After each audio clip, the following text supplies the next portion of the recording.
यहाँ के नौजवानों को यहीं पर रोजगार के मौके दिलाना। ভারতের চারপাশে বাড়ছে শত্রুর সংখ্যা। একসময়ের বন্ধুপ্রতিম প্রতিবেশী দেশগুলোর ক্ষমতায় বসছেন দিল্লির অপ্রিয় সব রাষ্ট্রনেতা।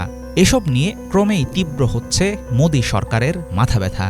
একদিকে সাউথ ব্লকের কাঁটা হয়ে আছেন স্বৈরাচারী নেত্রী শেখ হাসিনা, অন্যদিকে মালদ্বীপের ভারত বিদ্বেষী প্রেসিডেন্ট মুইজ্জুর পর বিপদের মাত্রা আরও বাড়িয়েছেন শ্রীলঙ্কার নবনির্বাচিত বামপন্থী প্রেসিডেন্ট অনুরা কুমার দিশানায়েকে। কোন ভুলে প্রতিবেশী রাষ্ট্রগুলোতে দ্রুত কমছে নয়াদিল্লির প্রভাব?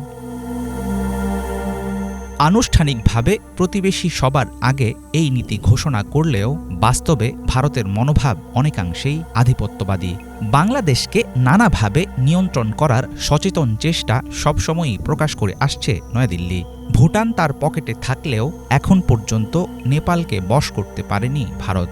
মালদ্বীপ নিয়ে টানাপোড়েনের মধ্যেই বিপক্ষ শিবিরে যোগ দিল শ্রীলঙ্কা। মোদী প্রশাসনকে পাত্তা না দিয়ে দক্ষিণ এশিয়ার বেশ কিছু দেশের সাথে সম্পর্ক উন্নয়ন করে চলেছে চীন। বেইজিংয়ের প্রতি প্রকাশ্যে সমর্থন ঘোষণা না করলেও অনুরা দিশানায়েকের রয়েছে চীনের প্রতি উদার মনোভাব। উত্তর শ্রীলঙ্কায় আদানি গোষ্ঠীর সৌরবিদ্যুৎ প্রকল্প বাতিলের হুমকি দিয়েছিলেন অনুরা দিশানায়েকে। কলম্বোয় কন্টেইনার বন্দর প্রকল্পও রয়েছে আদানিদের হাতে। দেশটির নতুন প্রেসিডেন্টের কঠোর অবস্থানের কারণে ঝুঁকির মুখে পড়তে পারে ভারতের লগ্নি খাটিয়ে গড়ে তোলা এসব প্রকল্প।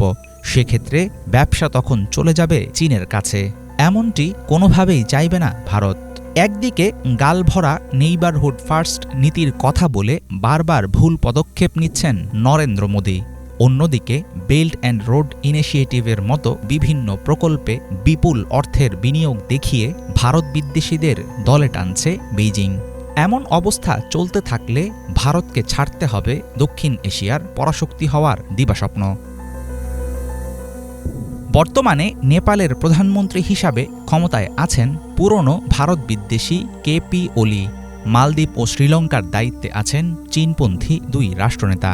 কূটনৈতিক সম্পর্ক স্থাপনে চীনের প্রস্তাবকে সরাসরি নাকচ করে দেয়নি প্রায় সব ক্ষেত্রে ভারতের উপর নির্ভরশীল রাষ্ট্র ভুটান। আফগানিস্তান ও মিয়ানমারে ক্ষমতাসীনদের সাথেও ভালো সম্পর্ক তৈরি হয়নি নয়াদিল্লির। এই দুটি দেশে বিভিন্ন খাতে প্রবল অনিশ্চয়তার মুখে পড়েছে ভারতের শত শত কোটি টাকার বিনিয়োগ। নরেন্দ্র মোদীর শাসনামলে ভারতের পররাষ্ট্রনীতি পর্যালোচনা করলে দেখা যাবে প্রতিবেশী দেশগুলোর সাথে দীর্ঘমেয়াদী সম্পর্ক স্থাপনের সদিচ্ছা ছিল না দিল্লির। মালদ্বীপ, শ্রীলঙ্কা বা নেপাল কোনো ক্ষেত্রেই সবার জন্য লাভজনক কোনো নীতি বাস্তবায়নের চেষ্টা করেনি মোদী প্রশাসন। স্বল্পকালীন স্বার্থ বা শর্ট টার্ম ইন্টারেস্টকে প্রাধান্য দেওয়ার কারণে একের পর এক দেশে মুখ থুবড়ে পড়ছে নয়াদিল্লির পররাষ্ট্রনীতি। মিত্র হারানোর এই ধারা অব্যাহত থাকলে ভারতের জন্য ক্রমেই বাড়বে বহুমুখী বিপদের আশঙ্কা। হাফিজুল ইসলাম, বাংলা ভিশন।